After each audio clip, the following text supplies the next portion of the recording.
할렐루야. 7월 10일 수요일 새벽 기도를 시작하겠습니다. 사도신경으로 우리 신앙을 고백합니다. 나는 전능하신 아버지 하나님 천지의 창조주를 믿습니다. 나는 그의 유일하신 아들 우리 주 예수 그리스도를 믿습니다. 그는 성령으로 잉태되어 동정녀 마리아에게서 나시고 본요 빌라도에게 고난을 받아 십자가에 못 박혀 죽으시고 장사된 지 사흘 만에 죽은 자 가운데서 다시 살아나셨으며 하늘에 오르시어 전능하신 아버지 하나님 우편에 앉아 계시다가 거기로부터 살아있는 자와 죽은 자를 심판하러 오십니다. 나는 성경을 믿으며 거룩한 공교회와 성도의 교제와 죄를 용서받는 것과 몸의 부활과 영생을 믿습니다. 아멘. 찬송가 258장 찬양하시겠습니다. 찬송가 258장입니다.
보시면 열왕기하 9장 14절에서 26절까지 말씀입니다.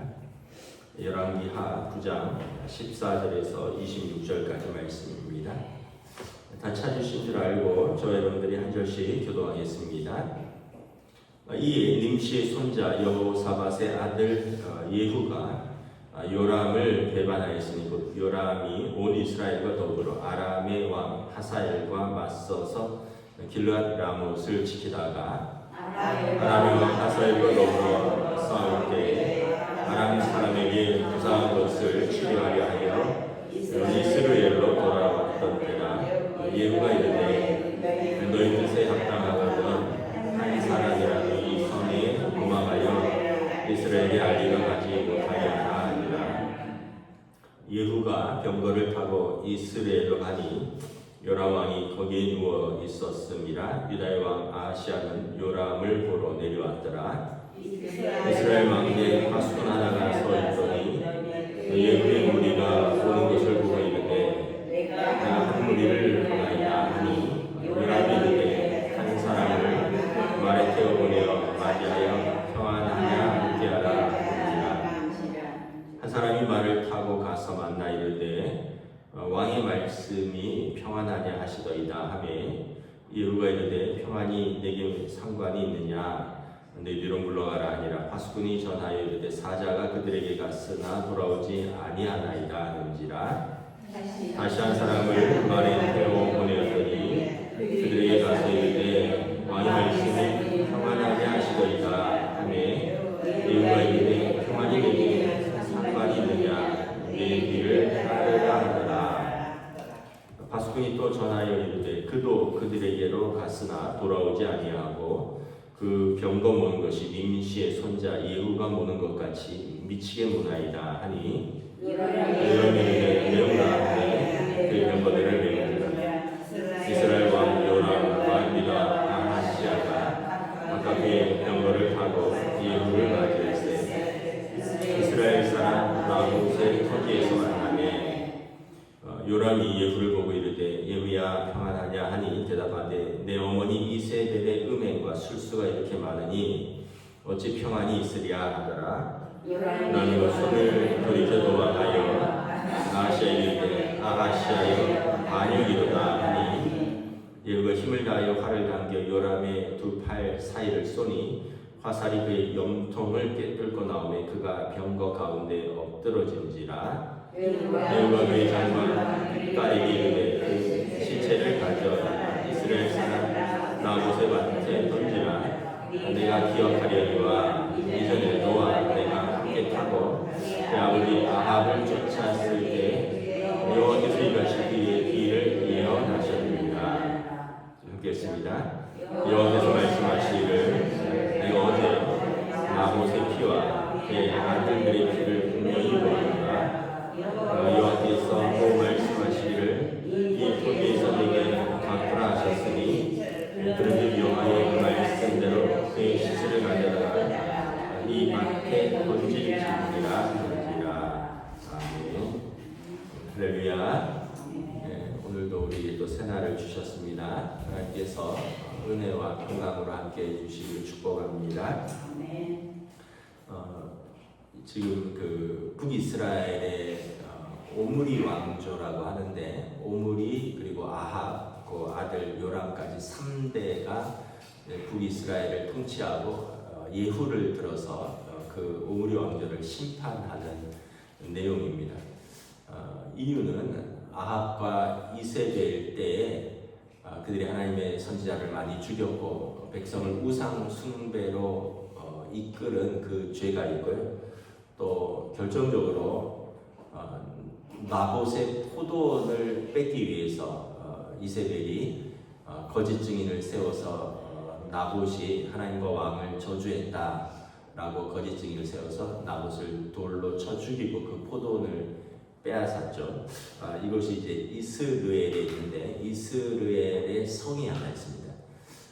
사마리아의 수도는 북이스라엘의 수도는 사마리아고요. 사마리아 성이 있고 좀 위쪽으로 올라가면 이스르엘이 있는데 이스르엘 성은 이제 북이스라엘 왕의 그 겨울성인데 그 위치가 이제 높은 곳에 있어서 이 낮은 그 평야를 감시할 수 있고 또 산으로 둘러싸여 있어서 천연적인 요새가 되고 멀리 이제 바다까지 지중해까지 볼 수 있는 그런 좀 천연의 요새 같은 성입니다.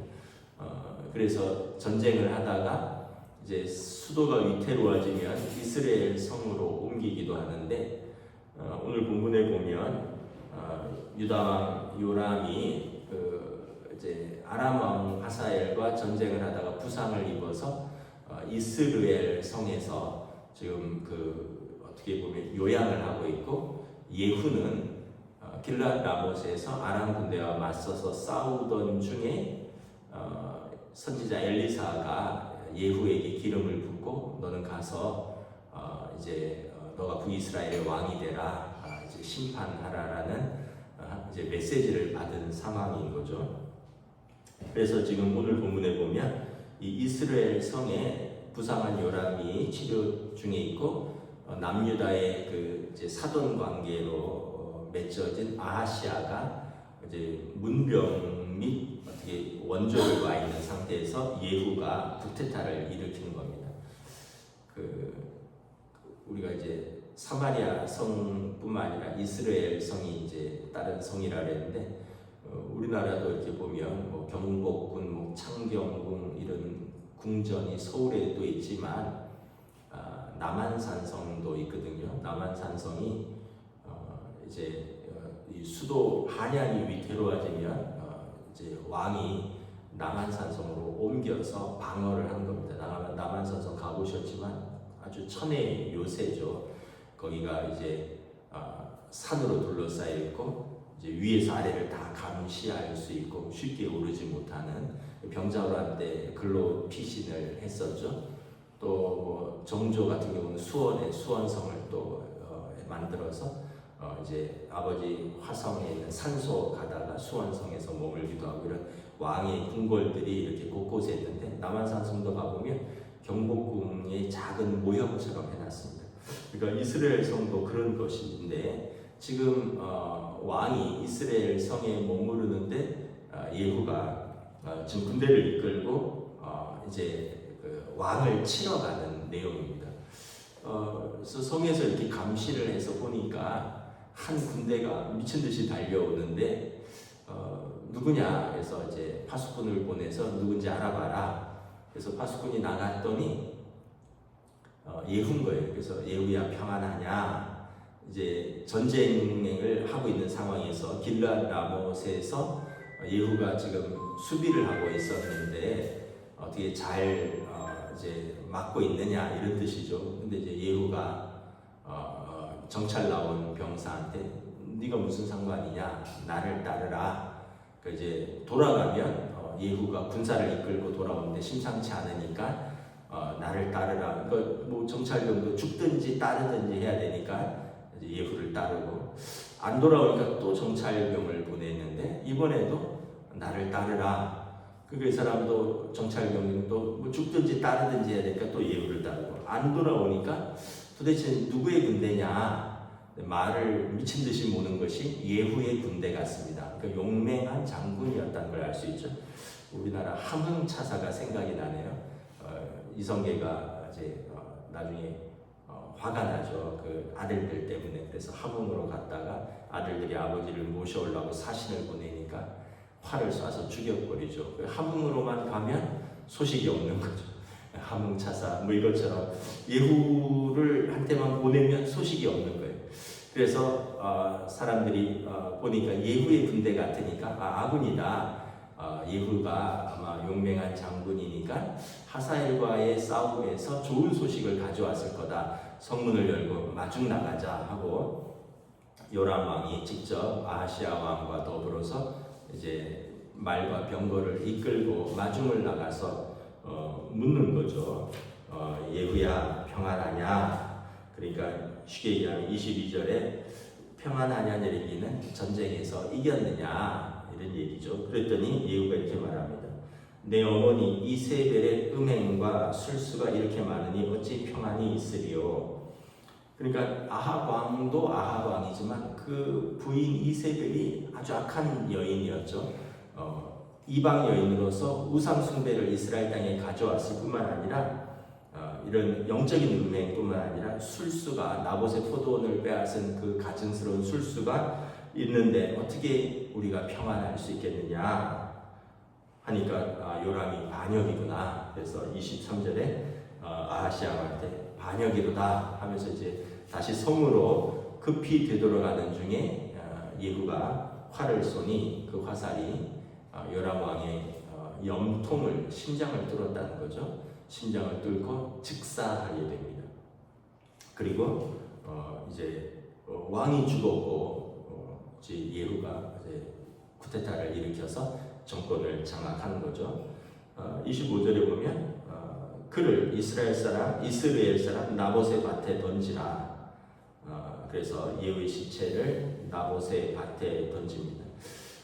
이스라엘은 물이 많이 나고요. 그리고 포도주 틀이 지금도 수백 개가 발견되는 걸로 봐서 그 지역이 포도가 잘 자라는 지역입니다. 그러니까 나봇의 좋은 포도원이 이스라엘에 있었다는 것을 말하는 것이고, 오늘 예전에 나봇을 포도원을 빼앗은 요람이 그 자기가 죽임을 당해 나봇의 포도원에 던져지는 것을 봅니다. 그리고 이제 예후가 이스라엘 궁으로 진입해서 이세벨을 왕궁 창문에서 밖으로 던져버립니다. 그래서 그 여자가 땅에 떨어져서 목이 꺾여 죽고 개들이 와서 그 흘린 피를 핥아먹는, 그렇게 해서 오므리 왕조가 막을 내리는 것을 봅니다. 26절에 보면 이것은 이전에 엘리야 때부터 하나님께서 심판하신 것입니다. 내가 어제 나봇의 피와 그의 아들들의 피를 분명히 보았노라.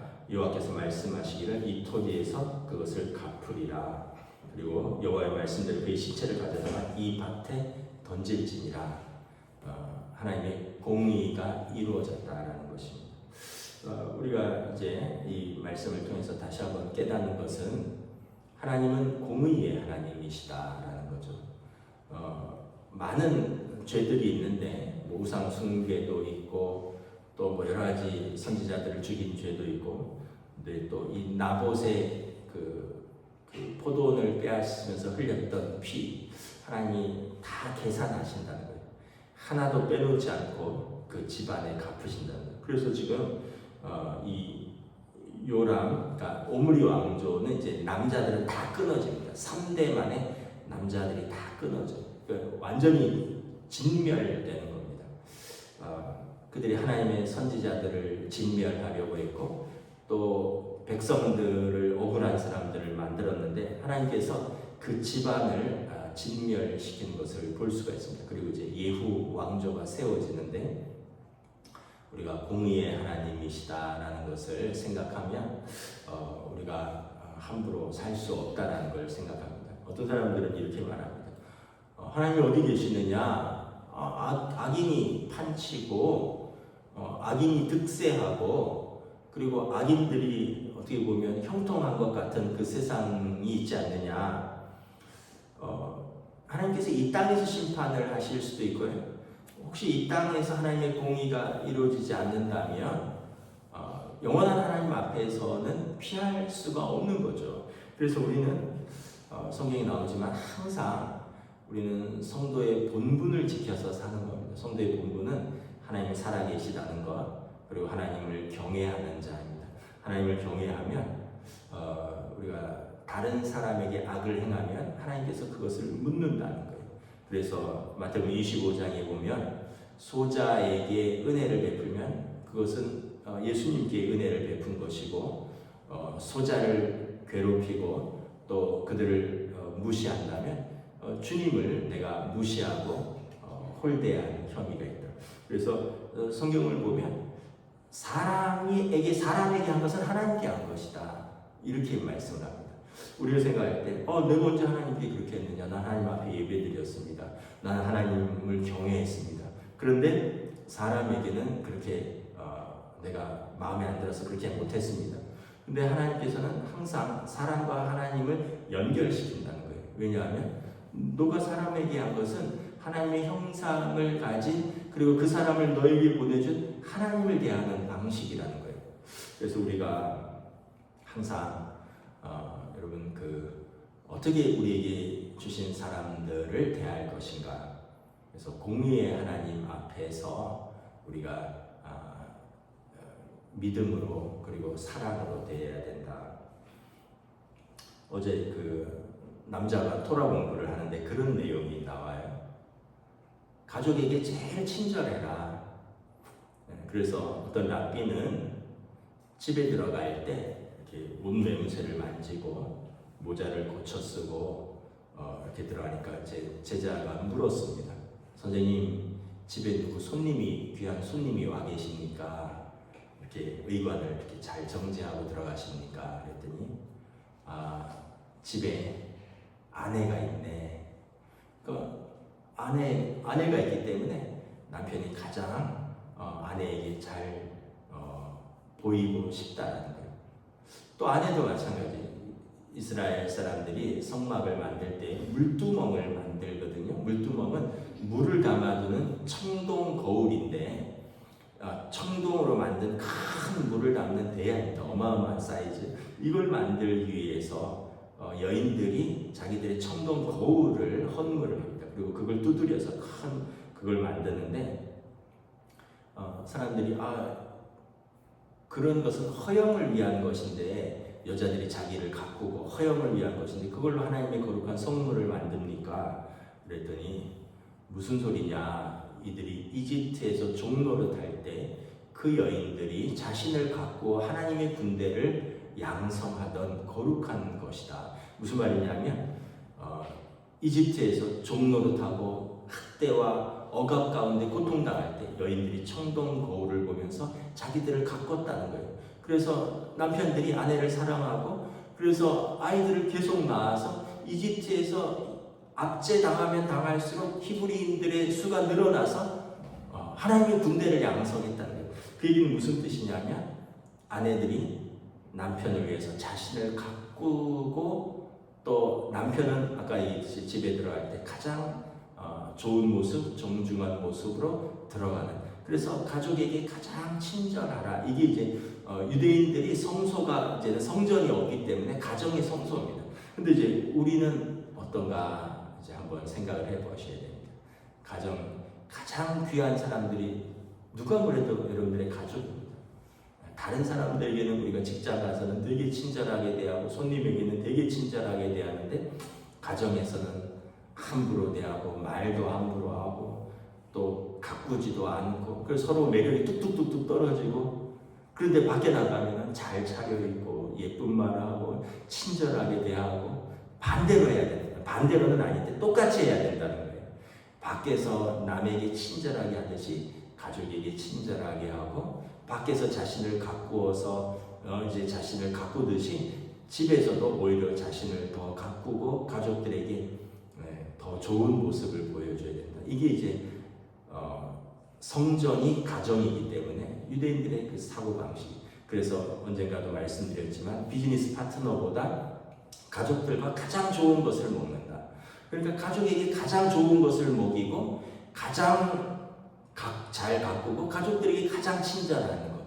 이게 사실은 우리의 모습이 되어야 되는데 우리는 가족에게 제일 불친절하고 집에서는 그냥 확 퍼져 있고 집에서는 별로 매력적이지 않고 우리가 좀 잘못하고 있지 않은가. 이제 이 얘기를 제가 하는 이유는 뭐냐면 하나님의 교회에서는 우리가 거룩하고 예배자인데 밖에 나가면 우리는 흐트러져 있고 저 사람이 신앙인인가 저 사람이 예수 믿는 사람인가 이게 밖에서와 안에서가 이렇게 차이가 크다면 건강하지 못한 그리스도인이 된다는 거죠. 그래서 오늘 우리는 항상 하나님은 공의의 하나님이시다. 그래서 하나님께서는 우리에게 주신 사람들에게 우리가 최선을 다해서 대해야 된다. 그러니까 여러분들의 가족들에게 최선을 다하십시오. 성도들 서로 간에 최선을 다하십시오. 내게 주신 사람들에게 항상 은혜를 베풀려고 노력을 해야 됩니다. 하나님께서 보시고 갚아주시고 여러분들의 가족을 도외시하고 그들의 눈물을 흘리게 하면 그게 곧 여러분의 눈물이 되는 것입니다. 여러분들이 우리가 서로 간에 눈물을 흘리게 하고 서로를 어렵게 하면 그것이 곧 나의 어려움과 나의 눈물로 돌아오는 거예요. 오늘 본문에 보면 하나님께서 예후를 통해서 이 오므리 왕조가 흘렸던 눈물들을 그 집안에 다 갚아주십니다. 그들이 흘렸던 피를 그들의 집에 다 갚아주십니다. 출애굽기에 보면 바로가 이스라엘 사람들을 압제하에 그 아들들이 막 죽어나가잖아요. 모세도 그 중에 하나였고 그 어머니들의 눈물의 호소를 하나님께서 들으셨다는 거예요. 그래서 압제당하는 자들의 눈물과 고통을 하나님은 항상 들으신다. 그리고 하나님이 개입하신다라는 것이. 그래서 하나님께서 이스라엘을 그 땅에서 이끌고 나오는 것이죠. 그리고 우리가 알다시피 바로의 집은 장자로부터 모든 그 이집트의 장자들을 치시는 것을 볼 수가 있습니다. 그래서 우리는 항상 하나님은 공의의 하나님이십니다. 우리가 사랑의 하나님만 생각하고 용서하시는 하나님만 생각하시는데 하나님께서는 회개할 기회를 주었는데도 회개하지 아니하고 끝까지 하나님의 뜻을 저버리고 악하게 산다면 하나님께서 그 악대로 이 땅에서도 갚으시고 무엇보다 하나님 앞에서 다 심판하신다. 오늘 예후를 통하여 이것을 다시 한번 이스라엘 모든 백성들 앞에서 선포하는 것입니다. 말씀을 마치겠습니다. 여러분 저는 항상 우리가 하루가 주어졌다는 것은 항상 우리에게 기회가 주어졌다는 거예요. 항상 우리가 회개할 기회가 있고요. 항상 발전할 기회가 있고요. 항상 개선할 기회가 있고. 그래서 우리는 항상 우리가 깨닫는 즉시 더 좋은 성도가 되고 더 좋은 아빠가 되고 더 좋은 엄마가 되고 더 좋은 시어머니가 되고 더 좋은 딸이 되고 더 좋은 며느리가 되고 더 좋은 성도가 되고 왜냐하면 오늘 우리에게 주신 기회를 활용해서 우리가 항상 하나님 앞에서 믿음으로 더 나아가면 우리는 하나님 앞에서 조금씩 더 나아질 것입니다. 이것이 성화입니다. 성화. 하나님 앞에 서는 그날까지 계속해서 끊임없이 점진적으로 이 믿음의 싸움을 싸워가는 것입니다. 결코 포기하지 마시고 오늘 우리에게 주어진 이 기회들을 선용하여 오늘도 더 좋은 우리 주님의 제자가 되시기를 우리 주님의 이름으로 축복합니다. 기도하겠습니다. 하나님의 은혜를 감사합니다. 하나님께서는 공의의 하나님으로 북이스라엘의 그 오므리 왕조, 특별히 아합과 이세벨의 죄를 끝까지 물으시는 것을 볼 수 있습니다. 그들에게 왕과 왕국이라는 존귀한 지위가 주어졌는데 그 존귀한 지위와 힘을 가지고 선지자들을 압제하고 자기 백성을 압제하는 악한 왕, 영적 음행을 부추기고 스스럼 없이 행악을 저지르는 그들을 하나님께서 그들의 가문을 이 땅에서 끊어버리는 것을 볼 수 있습니다.